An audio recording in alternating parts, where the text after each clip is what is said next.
I'm thrilled to be interviewing Sven Littauer from South African Chamber of Commerce UK.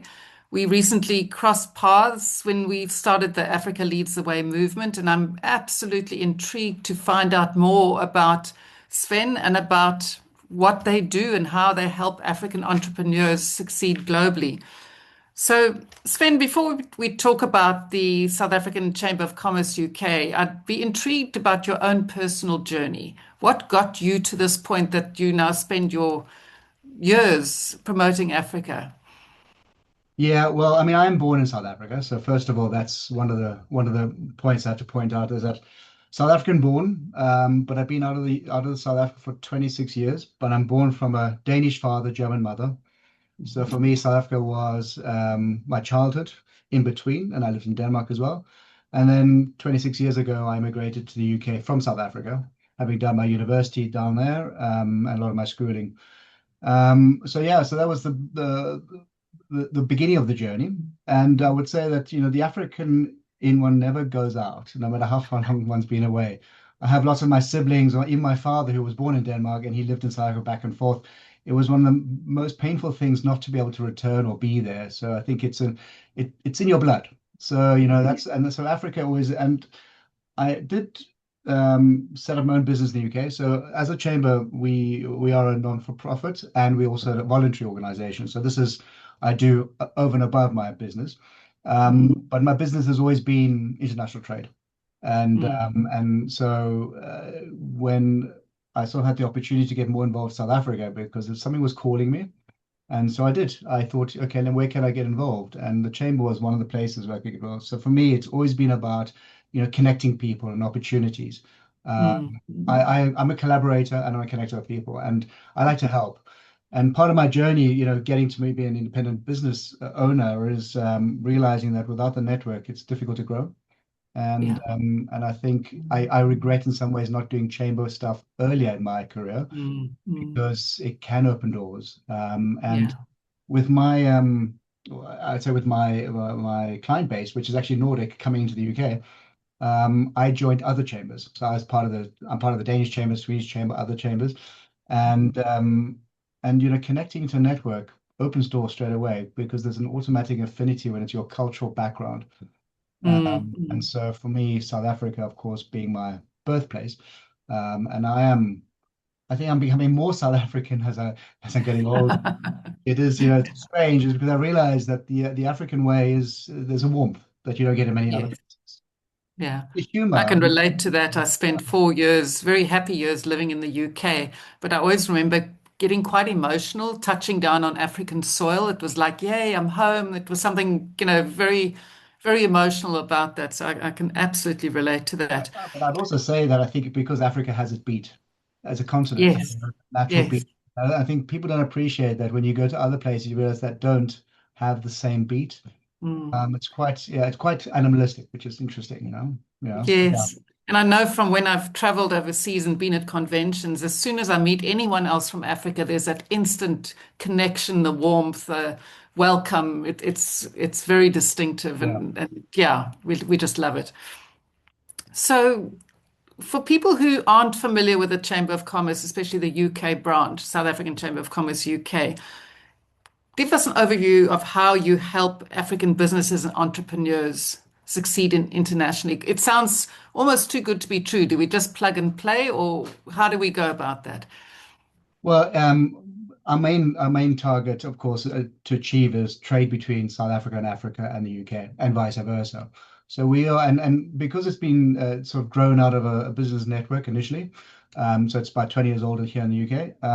It's always been entrepreneurs trying to get together to make life easier and also help people not make the same mistakes. I think it's the learnings that you can, and so from that perspective, if you are new to business or you are looking at expanding internationally, always ask people who've successfully done it before or unsuccessfully even, because I think that's the thing is I think it's all about, picking people's brain. And, South Africans and Africans are very generous with their knowledge. I think people forget that ask the question. It's not gonna be, and so and there's people who've got a wide variety of, let's say, skills, because you'll have corporates, but you also have entrepreneurs, you'll have people in service delivery companies. So it's very very broad, you know. And of course, so what we're doing is it's promote trade, it's investments, so either both ways, so we can help open doors and connect people. Naturally, it's networking, so we do events and that sort of thing to help people connect with each other or make introductions. And then we do things like investor forums. We have road shows. We do summits as well, and sometimes online webinars, which also makes life a bit easier. Mm, So of course, we're in the opportunity business, opening doors for people, helping them. mm. It sounds like there's a lot on offer for sure. And Sven, what opportunities do you believe exist for African businesses today that perhaps many entrepreneurs don't even recognize at this point? I mean, I think the the elephant in the room is AI. Everyone talks about AI, and I do think that actually Africa is well placed. There is a lot of stuff going on in Africa, at least, and South Africa, where you realize the AI drive, even though there's need for people to do things, I think the AI drive was actually going to release people to do things that they wouldn't normally have done. I think Africans also think differently. They have Mhm. different problems to solve, and I've often sat in sort of where entrepreneurs offer present their skill set or what they're trying to do in the sense of their service offering. And I've done it for the Nordics, and they've got a solution. And then I've sat with the Africans, and it's completely different. And it's so interesting that because it's different.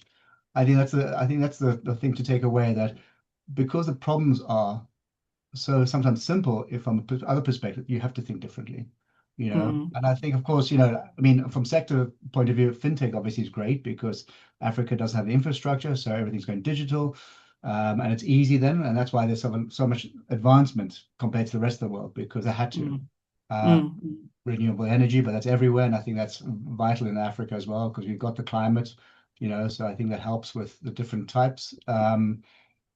And I mean, education, obviously, the lack of it and getting it out to everybody is the most important thing. mm, I think that's combined with AI can actually help Africans go much further quicker. mm, Maybe mm, think differently to how you deliver mm. solutions. Would you And agree, Sven, that in general, people from Africa are very creative and innovative because they've had to be?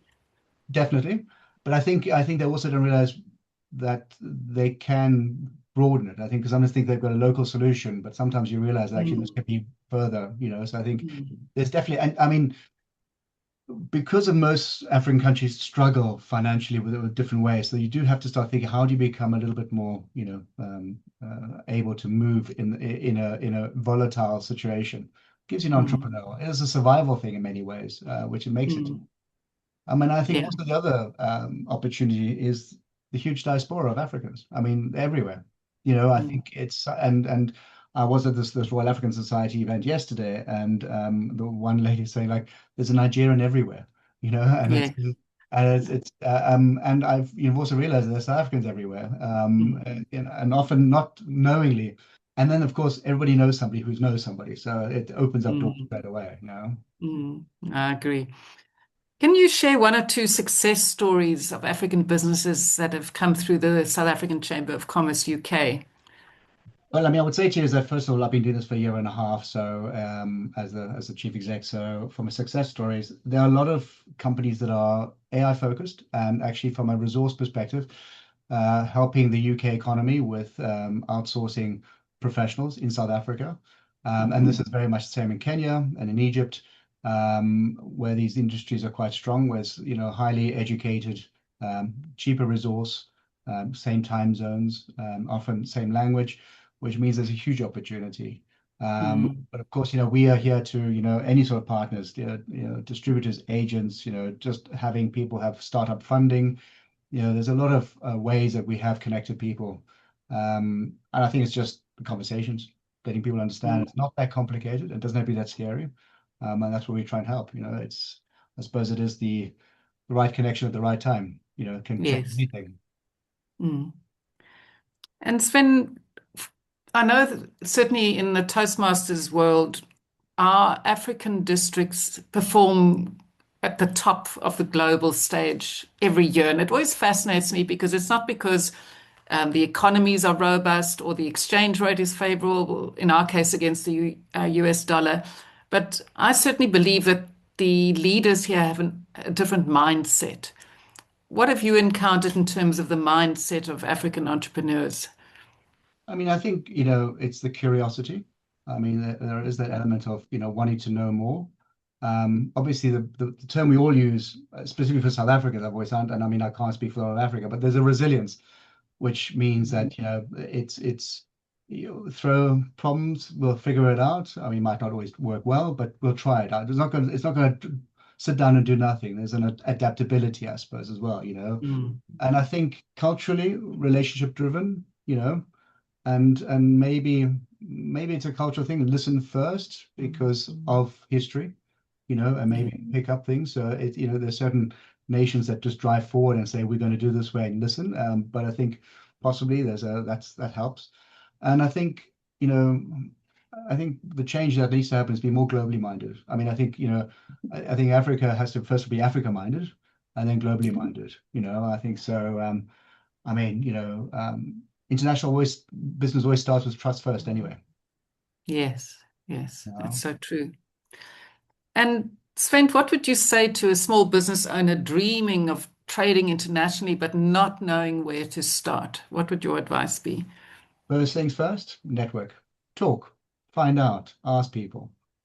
Success leaves clues. So, if you find somebody who's done it successfully, reach out to them, ask them, how did you do this? What do I need to do?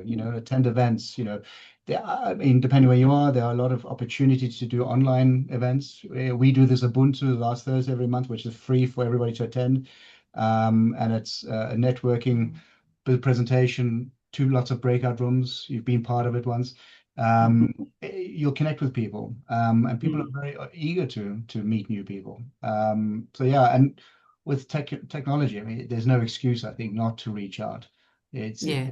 not like the old days where you had to be somewhere and go and see them. I mean, I can imagine for Toastmasters as well as for the others, it's much easier now. And of Mm, course, build your reputation and just do it. Don't wait. mm. You know? I love it. I wasn't expecting the answer of speak to people and network as being your top advice, but it just makes so much sense. Reaching out to people who've been there, done that, who can help you along the way. One of the goals of the Africa Leads the Way movement is to change the narrative about Africa. What do you think the world still misunderstands about us and our business potential? Well, I mean, once again, I think it's that they refer to Africa as one place. I mean, we ought to be 50 odd Yeah. nations. It's big. I mean, the map, of course, the world map doesn't reflect the size of Africa, which Mm, I believe is a psychological thing. But so if Africa saw its size and potential to the rest of the world, I think it would change mindsets a bit. I mean, so mm, the rest of the world can look at it. I mean, the diversity is incredible. We've got a wide variety of people throughout and there've been lots of success stories through it. And of course, mm. with an aging population everywhere else, the young population Yeah. is a huge benefit. I think if you're Yeah. looking at markets, it makes no sense not to be in Africa.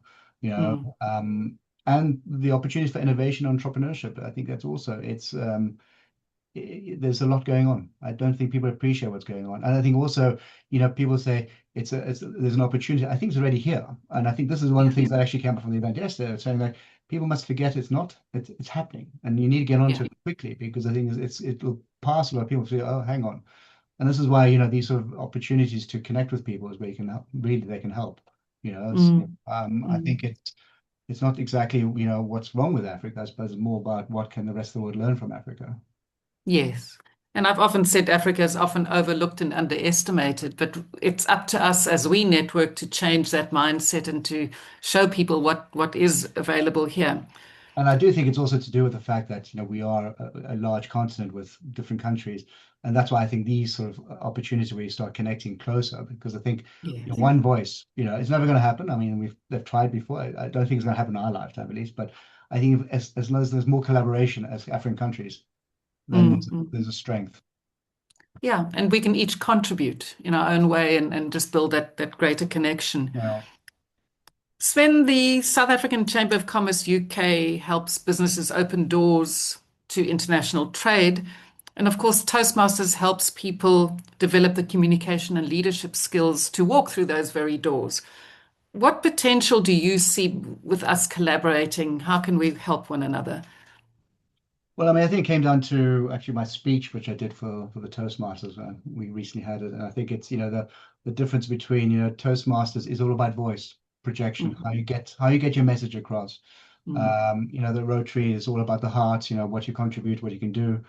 And I think what we're connection. And I think those three together are very powerful because it Mm. helps people to realize that, you've got a message, how do you say it, and who do you put out to? And that's Yeah. where I think the benefit we have. It's like we together we can really help, drive a Mm. message forward. And I love the fact that, us and, well, Toastmasters, South African Chamber of Commerce UK, and Rotary are all very powerful non-profit organizations in their own right. And we're all doing good in our own way, but together we can do so much more. It's quite exciting. Yeah, and I think just on the fact that we all do this voluntarily, I think that's the interesting. I think it's Yes. I think people often get shocked and they say, "What's in it for you?" I said, "Well, I do believe there's always going to be something in it for you. There's some growth, and contribution is the biggest driver for people to be happy. And I don't think people realize that. People think it's money, but actually contribution is much bigger. Happy people are usually the ones contributing the most. So I think, and that's the message I also want to tell people is that, I must say, going to talk to getting members on board because I'm not getting paid for it, it's much easier because I can be much harder about it. So, come on, Yeah, guys, put your hands in your pocket. We've got the muscle. exactly. Just like I did and just like you did. Yeah. And Sven, when you look ahead the next 5 or 10 years, what excites you most about Africa's future? Yeah, I mean, what we're doing, collaboration. I think Mhm. that's the part that I really like. I mean, as I mentioned before, I think to you, we have we're doing something in London. We're doing the African Association of Chambers, trying to get the chambers who are all African based or London based to talk together because we need conversations. I think, if we can have the conversations in different cities about what we're trying to do in Africa, the message will be much stronger. I think, the technology adoption in Africa can be very fast, purely because there's a lot of places that haven't got the old-fashioned infrastructure and there's an openness possibly. Uh, Mhm. and then, the populations, the youth, the youngsters, there's a whole growth factor that's coming. And if we can get the right level of, let's say, culture and ambition, I think, there's no stopping Africa, you know, Mm, mm. I think, That's and so good to hear. uh, And Sven, in addition to everything you've shared with us today, what's the one final message you want to leave our listeners with, especially if they're entrepreneurs looking to expand what they're doing? I think, for me, remain South African, but think globally. I think, you still, keep the local flavor, but think globally. I think there's a lot to offer. Well, most African countries have a lot to offer to the rest of the world. Um, you know, they've got skills, they've got networks. I think this is the thing is about opening up doors. And, I would say never let geography define your ambition. Oh, I Be love brave, that. get out there. Mm. I really love that. Never let geography define your ambition. Sven, it's been an absolute pleasure to interview you today. I'm excited Thank about you. the potential collaboration. I know we've got a couple of events in mind where we can help one another. So certainly we each doing our own part, playing our own unique part in promoting Africa and getting Africa onto that global stage as it deserves. Thank you so much. Thank you.